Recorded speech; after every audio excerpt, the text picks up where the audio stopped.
If your child melts down the moment you walk into a shopping centre, or perhaps shortly after, especially around Christmas, I want you to know it's not your fault, and it's not theirs either. There are 3 specific triggers that sensitive kids react to in busy public places, and once you understand them, your child's behaviour finally makes sense. I hear these statements regularly from parents. They were fine in the car, then everything changed. Or they go from calm to overwhelm in under a minute. Or perhaps, I feel like I'm walking into the lion's den taking them there. And because the behaviour looks instant, parents think their child is being dramatic, naughty, or uncooperative. But what you're seeing is a triggered physical and neurological reaction, not misbehaviour. Your child is responding to something that most people don't even notice. Sensitive kids experience shopping centres as an energetic overload zone. Let's break it down, the 3 biggest triggers. Trigger 1, emotional fields in crowded spaces. So crowds aren't just people, they're also emotional states. When you walk into a shopping centre before Christmas, the atmosphere is filled with stress, anger, financial anxiety, overstimulation, frustration, exhaustion, excitement.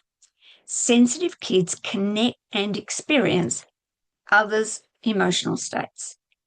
That's what I said. They connect and experience other people's emotional states. Their system receives emotional information from dozens, sometimes hundreds of other people at the same time. Their body responds to it. This is why your child might cling, cry, become irritable, or suddenly shut down. They're not reacting to you. They are reacting to their personal experience of the emotional energy collective of the entire environment. Big statement. It's a big experience. Trigger 2, sound overload. Shopping centres are bombarded with music, speakers, crowds talking, footsteps, trolley, fountains, echoes, Christmas sound effects. Sensitive children don't just hear the sound. They feel it as a sensation in their body and nervous system. But here's the part most parents never realise. They also hear internal noise. So they have their own thoughts, the energetic thought impressions that they experience from other people happen, emotional connections they can't decode. It becomes an overcrowded room inside their own mind. When internal and external noise collide, their nervous system hits overload. This is when you're seeing zoning out, hyperactivity, or sensory irritation. They're attempting to unload it. Trigger 3, visual overload. Shopping centres are visually chaotic. There's flashing lights, shiny surfaces, bright decorations, fast movement, colour everywhere, of course, and constant visual stimulation.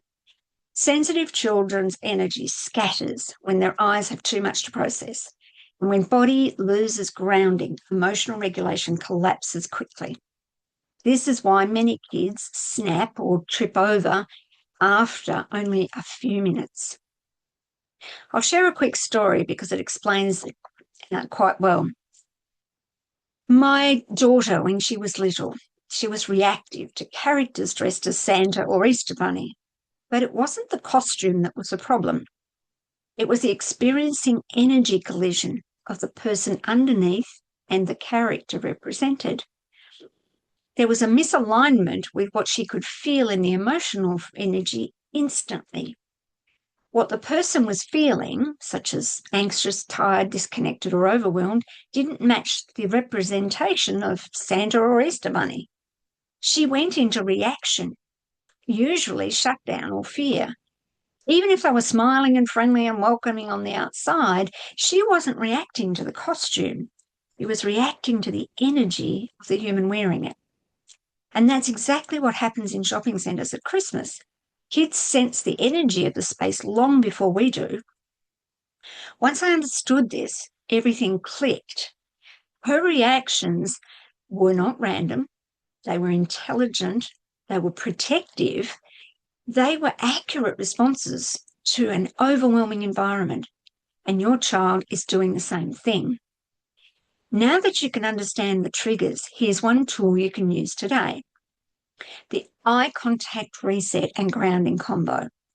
This works beautifully in busy places. Step 1, find calm in you. You're going to be a basis for them. The hardest part of this process is actually finding, first, calm in yourself in the midst of the crazy chaos. Step 2, get eye contact. Gently, not forcibly, get eye contact with them. When their eyes meet yours, their focus narrows back to your energy, reducing the focus on the larger environment. Step 3, ground them through their body. Say quietly, but keep it fun and lighthearted. Can you feel your legs? Touch them for me. Feel your knees. Can you feel your feet in your shoes? Can you wiggle your toes for me? Can you imagine tree roots growing down from your feet into the earth? Tell me about them. What colour are they? This pulls their energy back into their body and grounds them back more in the present moment. Step 4, anchor with peace. Let your energy become the most stable thing in that room, or that building, in fact. Your presence becomes their regulation. So to make this easier for you, I've created a mini guide called 3 Biggest Christmas Shopping Triggers and How to Help. It breaks down 3 triggers, what your child is actually reacting to, and a selection of tools to use for them. They are, in fact, interchangeable. The link to download is below. And if you find that these energy protection and clearing techniques help, but your child still becomes overwhelmed, then the next step is to reveal the energy your child is experiencing and release it, so they're no longer carrying what doesn't belong to them. Now, this is where the deeper and longer lasting changes happen. If you'd love more support with this, come and join my free community, the Energy Wise Parenting Hub. Inside, I guide you through these practices, answer questions, and help you understand the exact energy your child is connecting with and how to shift it. I'd love you to subscribe to my YouTube channel, so please click that subscribe button. You don't have to navigate this on your own. I'm here to help you understand the energy behind your children's behaviour so that you and they can breathe again. So much easier. So may today be better than your yesterday, and use today to make a better tomorrow.